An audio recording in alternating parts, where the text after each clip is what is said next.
क्या इमरान खान ने एहतसाब को सियासी इंतकाम के लिए इस्तेमाल किया? जावेद इकबाल पर खातून के इल्ज़ामात, तहकीकात कैसे हों? तजियाकारों का कहना है कि खातून तैयबा गुल के इल्ज़ामात संगीन हैं, मामले की तहकीकात होनी चाहिए। हफीज़ुल्लाह नियाज़ी का कहना था कि पीटीआई दौर में सियासी इंतकाम के लिए इस्तेमाल होने वाले अफसरान को नवाजा गया।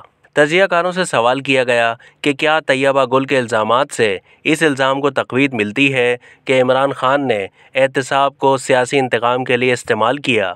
मज़हर अब्बास ने जवाब में कहा कि साबिक़ चेयरमैन नैब जस्टिस जावेद इकबाल को काबिल एतराज़ वीडियो सामने आने के बाद खुद मुस्ताफ़ी हो जाना चाहिए था। जावेद इकबाल का कंडक्ट बताता है कि वो बतौर चेयरमैन नैब कंप्रोमाइज़र हो गए थे। जस्टिस जावेद इकबाल के ख़िलाफ़ ख़वातीन को हिरासा करने के इल्ज़ामात संगीन हैं, उनकी तहकीकात होनी चाहिए। अतहर काज़मी का कहना था कि तैयबा गुल 40 रोज़ वज़ीर-ए-आज़म हाउस में रही थी तो उसका एजेंसियों के पास रिकॉर्ड होगा। वज़ीर-ए-आज़म शहबाज शरीफ वज़ीर-ए-आज़म हाउस का रिकॉर्ड सामने लाएं। तैयबा गुल कब वहां रुकी थी?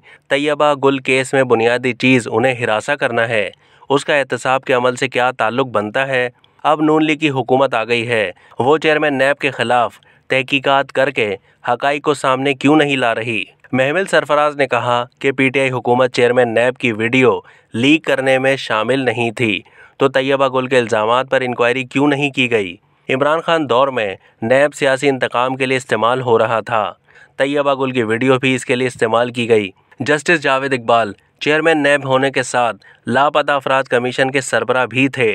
उनके खिलाफ हिरासगी के इल्ज़ामात की तहकीकात करने के बजाय तैयबा गुल की वीडियो इस्तेमाल करके उनसे अपनी पसंद के फ़ैसले करवाए गए।